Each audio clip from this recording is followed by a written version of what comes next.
Hi అండి. అందరికీ నమస్కారం. Welcome to my channel. ఈ వీడియోలో ఏపీ ప్రభుత్వ ఉద్యోగులకు మరియు పెన్షనర్లకు 12వ పీఆర్సీ అమలు తేదీ ఖరారండి. పూర్తి వివరాలు ఈ వీడియోలో తెలుసుకుందాము. వీడియో ఎక్కడే గాని స్కిప్ చేయకుండా ఎండ్ వరకు చూసేయండి. అప్పుడే ఇన్ఫర్మేషన్ పూర్తిగా అర్థమవుతుంది. అలాగే వీడియో చూస్తున్న ప్రతి ఒక్కరు వీడియోకి లైక్ చేయండి ఫ్రెండ్స్. ఈ వీడియోని తోటి ఉద్యోగ, పెన్షన్ మిత్రులతో అయితే షేర్ చేయండి. కొత్తగా మన ఛానల్ చూస్తున్నవారు ఇంకా ఎవరైనా సబ్స్క్రైబ్ చేసుకోనట్లయితే వెంటనే మన ఛానల్‌ని సబ్స్క్రైబ్ చేసుకోండి. దీని ద్వారా నేను చేసే లేటెస్ట్ వీడియోస్ అన్నీ మీ వరకు రీచ్ అవుతాయి. ఇక ఆలస్యం చేయకుండా వివరాలకైతే వెళ్ళిపోదాము. ఫ్రెండ్స్ ఇక విషయానికొచ్చినట్టయితే ఆంధ్రప్రదేశ్ రాష్ట్ర వ్యాప్తంగా విద్యా రంగంలో నెలకొన్న జటిలమైన సమస్యలను మరియు ఉపాధ్యాయులు ఎదుర్కొంటున్నటువంటి ఆర్థికపరమైన ఇబ్బందులను పరిష్కరించుకోవడమే లక్ష్యంగా ఆంధ్రప్రదేశ్ టీచర్స్ ఫెడరేషన్ ఏపీటీఎఫ్ ఇప్పుడు అత్యంత ప్రతిష్టాత్మకమైన పోరుబాటుకు శ్రీకారం చుట్టింది. ఉపాధ్యాయ లోకం కేవలం పాఠాలు చెప్పడానికే పరిమితం కాకుండా తమ న్యాయమైన హక్కుల కోసం వీధుల్లో వచ్చి పోరాడాల్సిన దుస్థితి ఏర్పడిందని భావిస్తూ దశల వారీగా భారీ ఆందోళన కార్యక్రమాలను చేపట్టాలని ఏపీటీఎఫ్ నిర్ణయించింది. ఈ కీలక నిర్ణయాన్ని ఏపీటీఎఫ్ రాష్ట్ర అధ్యక్షులు హృదయరాజ్ గారు మరియు ప్రధాన కార్యదర్శి చిరంజీవి గారు అధికారికంగా వెల్లడించారు. రాష్ట్ర వ్యాప్తంగా ఉన్న వేలాది మంది ఉపాధ్యాయుల గొంతుకగా మారి ప్రభుత్వంపై ఒత్తిడి తెచ్చేందుకు ఈ ఉద్యమం కార్యాచరణను రూపొందించినట్లు వారు స్పష్టం చేశారు. ఈ పోరాటంలో భాగంగా కేవలం ప్రకటనలకే పరిమితం కాకుండా చట్టబద్ధమైన పద్ధతిలో ముందుకు వెళ్లేందుకు రాష్ట్ర ప్రభుత్వ ప్రధాన కార్యదర్శి విజయానంద్ గారికి ప్రత్యక్ష చర్య నోటీసు, డైరెక్ట్ యాక్షన్ నోటీస్‌నైతే అందజేశారు. ఒక ప్రభుత్వ ప్రధాన కార్యదర్శికి ఇటువంటి నోటీస్ ఇవ్వడం అంటే ఇది అత్యంత గంభీరమైన హెచ్చరిక లాంటిది అని చెప్పాలి. మనం అర్థం చేసుకోవాలి. ఇక అంటే ప్రభుత్వం వెంటనే స్పందించి చర్యలు జరగకపోతే ఉపాధ్యాయులు విధులను బహిష్కరించి ప్రత్యక్షంగా ఆందోళనల్లో దిగుతారని దీని అర్థం. పరిపాలనా వ్యవస్థలో అత్యున్నత స్థాయిలో ఉన్న అధికారికి ఈ నోటీసు అందించడం ద్వారా తమ డిమాండ్ల పట్ల తాము ఎంతటి చిత్తశుద్ధితో మరియు పట్టుదలతో ఉన్నారో ఏపీటీఎఫ్ నాయకత్వం చాటి చెప్పింది. ఉద్యమ కార్యాచరణను వివరిస్తూ ఈ నెల ఫిబ్రవరి 29వ తేదీ నుండే రాష్ట్ర వ్యాప్తంగా ఉన్న ఎమ్మెల్యేల మరియు ఎంపీస్‌కి వినతి పత్రాలు కూడా అందజేసే కార్యక్రమాన్ని ప్రారంభిస్తున్నట్టు వారు తెలిపారు. ప్రజల ప్రతినిధులుగా ఉన్న వీరికి ఉపాధ్యాయుల కష్టాలను వివరించడం ద్వారా అసెంబ్లీ మరియు పార్లమెంట్‌లో తమ సమస్యలపై చర్చ జరిగేలాగా చూడాలన్నది వీరి వ్యూహం. మరి ఒక రకంగా చెప్పాలి అంటే అధికార పక్షం మరియు ప్రతిపక్షం అని తేడా లేకుండా ప్రజాప్రతినిధులందరినీ కలిసి తమ ఆవేదనను వారి ద్వారా ప్రభుత్వానికి చేరవేయాలనైతే వారు సంకల్పించారు. ఫిబ్రవరి 20 నుంచి ప్రారంభమయ్యే ఈ వినతి పత్రాల సమర్పణ కార్యక్రమం రాష్ట్రంలోని ప్రతి నియోజకవర్గంలో ఒక ఉప్పెనలా సాగనుంది. అంతటితో ఆగకుండా వచ్చే మార్చి 3వ తేదీన రాష్ట్రంలోని అన్ని జిల్లా కేంద్రాల్లో మహాధర్నా కార్యక్రమాలను అత్యంత భారీ ఎత్తున నిర్వహించబోతూ ఉన్నారు.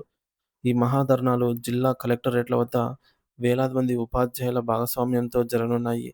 జిల్లా స్థాయిలో తమ బలాన్ని ప్రదర్శించడం ద్వారా ప్రభుత్వం తమ ఆర్థిక డిమాండ్లను వెంటనే నెరవేర్చేలాగా ఒత్తిడి తేవటమే ఈ ధర్నాల ముఖ్య ఉద్దేశ్యం. ఈరోజు నుండే ఏపీటీఎఫ్ నాయకత్వం మరియు క్షేత్రస్థాయి కార్యకర్తలు ఈ పోరుబాటలో నిమగ్నమైపోయారు. ఉపాధ్యాయుల ఐక్యతను చాటి చెప్పేలాగా ఈ కార్యక్రమాలు రూపుదిద్దుకుంటున్నాయి. అసలు ఉపాధ్యాయులు ఇంతలాగా ఆవేదన చెందడానికి ప్రధాన కారణం ఏమిటంటే, వారి ఆర్థికపరమైన డిమాండ్‌లు ఏళ్ల తరబడి పెండింగ్‌లో ఉండటమే. ముఖ్యంగా 12వ వేతన సవరణ సంఘం 12థ్ పీఆర్సీ ఏర్పాటు చేయడంలో ప్రభుత్వం చేస్తున్న విపరీతమైన జాప్యం వారిని తీవ్ర నిరాశకు గురిచేస్తోంది. పీఆర్సీ ప్రక్రియ ఆలస్యం అవుతున్న తరుణంలో పెరుగుతున్న నిత్యావసర ధరల నుండి ఉపశమనం పొందేందుకు కనీసం మధ్యంతర వృత్తి ఐఆర్‌నైనా ప్రకటించాలని వారు గట్టిగా కోరుతున్నారు. ఇంటీరియం రిలీఫ్ అనేది కొత్త జీతాలొచ్చే వరకు ఇచ్చే తాత్కాలిక ఆర్థిక ఆసరా. ఇది ప్రతి ఉపాధ్యాయుడి కుటుంబానికి ఇప్పుడు అత్యంత అవసరం. దీంతో పాటు గత కొంతకాలంగా పేరుకుపోయిన ఆర్థిక బకాయిలు మరియు కరువు భత్యం, డీఏ అరియర్స్ సమస్య ఉపాధ్యాయులను ఆర్థికంగా కృంగతీస్తోంది. ప్రభుత్వం తమ జీతాల నుండి కట్ చేసిన డబ్బును కూడా సకాలంలో ప్రావిడెంట్ ఫండ్ లేదా ఇతర ఖాతాల్లో జమ చేయకపోవడం, మెడికల్ బిల్లులు పెండింగ్‌లో ఉండటం వంటి అనేక సమస్యలు వారిని వేధిస్తున్నాయి. డీఏ బకాయిలు అంటే కేవలం అంకెలు కావు. అవి ఉపాధ్యాయులు తమ అవసరాల కోసం దాచుకున్న కష్టార్జితం. ఈ ఆర్థిక అంశాలన్నిటినీ ప్రభుత్వం వెంటనే పరిష్కరించాలని, లేని పక్షంలో తమ పోరాటం అసెంబ్లీ ముట్టడి వరకు వెళ్తుందనైతే ఏపీటీఎఫ్ నాయకులు తమ ప్రకటనలో ప్రభుత్వాన్ని అత్యంత ఘాటుగా హెచ్చరించారు. రాష్ట్రంలోని విద్యా వ్యవస్థ బాగుండాలంటే ఆ వ్యవస్థను నడిపే ఉపాధ్యాయులు సంతృప్తిగా ఉండాలని ప్రభుత్వం ఇప్పటికైనా మేల్కొని తమ డిమాండ్‌లను నెరవేర్చాలని వారైతే కోరుతూ ఉన్నారు ఫ్రెండ్స్. సో, మొత్తానికైతే ఇక్కడ మనం చూసుకోవచ్చు. ఉద్యమం అయితే ప్రారంభం కానుంది ఫ్రెండ్స్. అదైతే మటుకు మనకు క్లియర్‌గా తెలుస్తుంది. ఏంటంటే ఆంధ్రప్రదేశ్ టీచర్స్ ఫెడరేషన్ ఏపీటీఎఫ్ రాష్ట్ర వ్యాప్తంగా విద్యా సమస్యలు మరియు ఉపాధ్యాయుల ఆర్థిక ఇబ్బందుల పరిష్కారం కోసం అయితే త్వరలోనే పోరుబాట ప్రారంభించనుంది. ఉపాధ్యాయులు తమ న్యాయమైన హక్కుల కోసం దశల వారీగా భారీ ఆందోళన కార్యక్రమాలు చేపట్టాలని అయితే డిసైడ్ అయ్యాడు. నిర్ణయించుకున్నారు. ఇక ఈ నిర్ణయాన్ని రాష్ట్ర అధ్యక్షులు జి. హృదయరాజు మరియు ప్రధాన కార్యదర్శి ఎస్. చిరంజీవి గారైతే ప్రకటించడం జరిగింది. ఇక ఈ మేరకు డైరెక్ట్ యాక్షన్ నోటీస్‌నైతే సీఎస్ గారికి అందజేశారు ఫ్రెండ్స్. సో, ఇప్పటివరకు ఇలా లేదు. సో, అంటే ఈ విధంగా ఇవ్వడం రాష్ట్ర ప్రభుత్వ ప్రధాన కార్యదర్శి విజయానంద్ గారికి డైరెక్ట్ యాక్షన్ నోటీస్ అందజేయడం అనేది మామూలు విషయం కాదు. సో, ఫుల్‌గా డిసైడ్ అయ్యారనమాట.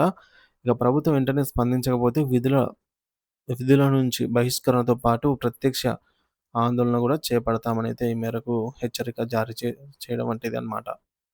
ఇకపోతే దశల వారీగా ఆందోళన కార్యక్రమాలు ఎలా ఉంటాయంటే, ఫిబ్రవరి 20 నుంచి రాష్ట్ర వ్యాప్తంగా ఎమ్మెల్యేలు, ఎంపీలను కలిసి అంటే వాళ్ళ అధికారంలో ఉన్నవారైనా కావచ్చు, లేని వారైనా కావచ్చు, ప్రతి ఒక్కరిని కలిసి ప్రభుత్వ పెద్దలని వారికి వినతి పత్రాల సమర్పణ జరుగుతోంది ప్రెజెంటు.